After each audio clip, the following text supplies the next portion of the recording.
Hi everyone, welcome back to my channel study with Ashish. I hope आप सब बहुत अच्छे होंगे और आप देख रहे होंगे कि केवीएस और का रिज़ल्ट बहुत दिन से पेंडिंग चल रहा है। क्यों? क्योंकि उसका कारण है बीएड वर्सेस वीटीसी विवाद। तो उसका अगले 2 दिन में रिज़ल्ट आने वाला था।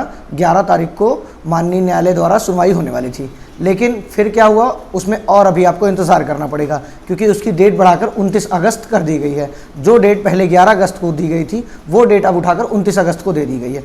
पिछले 8 महीने से ये विवाद न्यायालय में चल रहा है। राजस्थान में जो हुआ था रिट दायर, उसी के प्रॉस्पेक्टस में इसमें आना था रिज़ल्ट। लेकिन आप देख रहे होंगे पिछले 8 महीने से इन्होंने रिज़र्व करके रखा हुआ है डिसीजन को, और कभी 2 जज हैं, 2 जज की बेंच है, जिसमें कभी अनुरोध बोस जी अब्सेंट रहते हैं, कभी दूसरे जज साहब अब्सेंट रहते हैं। यहाँ पर ये देखने वाली बात है कि पिछले 4 महीने हो गए, 4 से 5 महीने केवीएस का एग्ज़ाम हुआ, उसका रिज़ल्ट सिर्फ इसलिए नहीं पब्लिश किया जा रहा है क्योंकि इनका डिसीजन आना है माननीय न्यायालय का, बीएड वर्सेस बीटीसी का।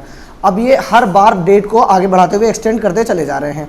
इससे क्या हो रहा है, जो पिछले बच्चे एग्ज़ाम देकर बैठे हुए हैं वो प्रभावित हो रहे हैं। आगे बिहार के लिए भी आपको देखने को मिल रहा होगा कि जो बिहार प्राथमिक शिक्षक भर्ती आई है उसमें भी एक नोटिस जारी कर दी गई है कि इस पर फैसला आने के बाद ही कुछ हो सकता है। ऊपर से अभी कल ही उत्तर प्रदेश के मुख्यमंत्री जी ने कहा कि जब तक ऐसे विवाद जो बीएड वर्सेस बीटीसी जैसे विवाद नहीं सुलझ जाते हैं तब तक हम सुपर टेट की वैकेंसीज नहीं देंगे।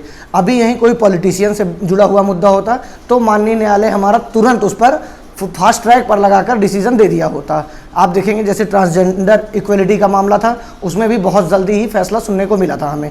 अब यहाँ पर 2.5 करोड़ छात्रों का हित जुड़ा हुआ है, वो हमारे न्यायालय माननीय न्यायालय में समझ में नहीं आ रहा है उनको।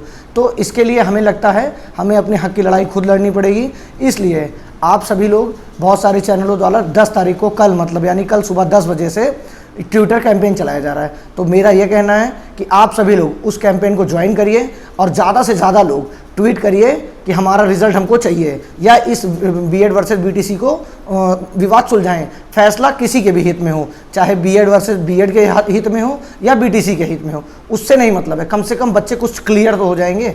ये जो पेंडिंग में पड़े हैं, कितने बच्चे हैं जो पिछले 8 महीने से 12 जनवरी को ये रिज़र्व कर लिया गया था, इससे सुनवाई हो रही है और 8 महीने बीत गए। आप देख रहे हैं सिर्फ डेट आगे एक्सटेंड की जा रही है, उसके सिवा कुछ भी नहीं किया जा रहा है। अब आधे ज़्यादा बच्चे सवाल पूछते हैं कि रिज़ल्ट कब आएगा, या बीएड वर्सेस बीटीसी में क्या बीएड बाहर हो जाएगा। तो ये जो भी कुछ होना है ये न्यायालय का काम है, लेकिन न्यायालय से अब उम्मीद हटती चली जा रही है। सभी लोगों का भरोसा एकदम टूटता हुआ चला जा रहा है, क्योंकि न्यायालय रोज़ अपनी डेट पे डेट आगे लगाता हुआ चला जा रहा है। कभी एक जज साहब नहीं रहते, कभी दूसरे जज साहब नहीं रहते, कभी दोनों लोग रहते हैं तो लंच पे चले जाते हैं, या कोर्ट का डिसीजन दे के उसको रिजर्व कर लिए हैं। कुछ भी समझ में नहीं आ रहा है न्यायालय का।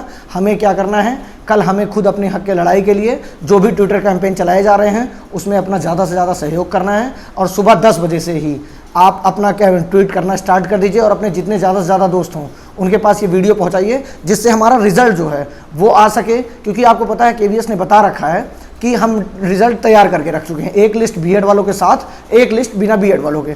जो भी फैसला आएगा उसको सबको मानना पड़ेगा, उसके बाद कोई कार्रवाई नहीं होगी। तो इसको इतना लेट करना ये तो मेरे समझ के बाहर है। अभी आप देखते होंगे कितने सारे मुद्दों को फास्ट ट्रैक पर कोर्ट लाकर तुरंत ही डिसीजन कर देती है। अब ये बताइए, पिछली बार ऐसा हुआ, अब 11 अगस्त 2 दिन बाद की डेट मिली थी, सबकी उम्मीद थी कि रिजल्ट अब 2 दिन बाद देखने को मिल जाएगा हमें। अब क्या किया इन्होंने, आज एक नोटिस और जारी कर दिया। इन्होंने बोला कि अब रिजल्ट 29 तारीख के बाद फैसला ही आएगा, 29 तारीख को आएगा। मुझे नहीं लगता ये कि इस साल दे पाएंगे, ये धीरे धीरे चुनाव आ जाएगा, चुनाव टलका देंगे। इसलिए आपको अपने हक की लड़ाई लड़ने के लिए ज़्यादा से ज़्यादा ट्वीट करिए, जिससे हमारी बात बड़े लोगों तक पहुंच सके जो इन सबको देखते हों, और माननीय न्यायालय के जज साहबों के पास भी ये सब चीज़ें पहुंच सकें, उनको ये पता चल सके कि किस प्रकार से बच्चे प्रभावित हैं। पिछले 8 महीने से जो बच्चा बीएड किया है या बीटीसी किया हुआ है वो पढ़ नहीं पा रहा है, वो इसी दुविधा में फंसा हुआ है, क्या हम इस वैकेंसी को भरें या ना भरें। अब भरें तो हमारा ये जो पैसा है ये बर्बाद हो जाएगा। अब कितने सारे बच्चे पैसे भर के एग्ज़ाम दिए, अब अगर बीएड को बाहर कर देते हैं तो उनका पूरा पैसा बर्बाद हो जाएगा। तो इस प्रकार की चीज़ों को थोड़ा ध्यान देना चाहिए हमारे कोर्ट को, और इतना भरोसा है न्यायालय पे हम लोग को, उस भरोसे को इस तरह काम करेंगे तो सबका भरोसा उठता हुआ चला जाएगा धीरे धीरे। और न्यायालय से न्याय के लिए अगर हमें लड़ाई लड़ना पड़े तो ये तो बड़ी दुखद बात है, लेकिन अब हमारे पास कोई रास्ता नहीं है। हमें जज साहब तक ये बात पहुँचानी ही पड़ेगी कि कृपया ध्यान दीजिए, 2.5 से 3 करोड़ बच्चों का हित जुड़ा हुआ है और एक रिज़ल्ट तो आना हुआ बाकी है। वो रिज़ल्ट कम से कम बन के रखा हुआ है, आपके एक डिसीजन से वो पेंडिंग पड़ा हुआ है। इसलिए ज़्यादा से ज़्यादा लोग इस वीडियो को शेयर करिए, और जिन्होंने भी अपनी बिहार शिक्षक भर्ती के लिए पढ़ाई स्टार्ट कर दी है वो भी करते रहिए, मैं भी कर रहा हूँ। और जो लोग भी दिल्ली से जाने वाले हों तो कृपया व्हाट्सएप पर संपर्क करिएगा, यहाँ से कुछ लोग साथ में ही चल के एग्ज़ाम दे सकेंगे। मैं भी तैयारी कर रहा हूँ, देख सकते हैं, तो पढ़ाई कर रहा था। मैं सोचा आज बीएड वर्सेस बीटीसी का विवाद पे थोड़ा सा बता दिया है, क्योंकि 2 दिन बाद रिजल्ट आने वाला था, इसीलिए मैं बहुत दिन से अपनी वीडियो नहीं बना रहा था कि रिजल्ट आ जाए तब उस पर बनाया जाए। लेकिन आज मुझे मजबूरन ये वीडियो बनाना पड़ा, क्योंकि रोज़ के रोज़ डेट आगे बढ़ाई जा रही है। तो कृपया इस वीडियो को ज़्यादा से ज़्यादा फॉलो शेयर करिए, और अच्छे कंटेंट पाने के लिए या बीपीएससी से जुड़े कुछ भी टॉपिक्स को पाने के लिए आप मेरे टेलीग्राम पर जुड़ सकते हैं, मेरे इंस्टाग्राम पर फॉलो कर सकते हैं मुझे।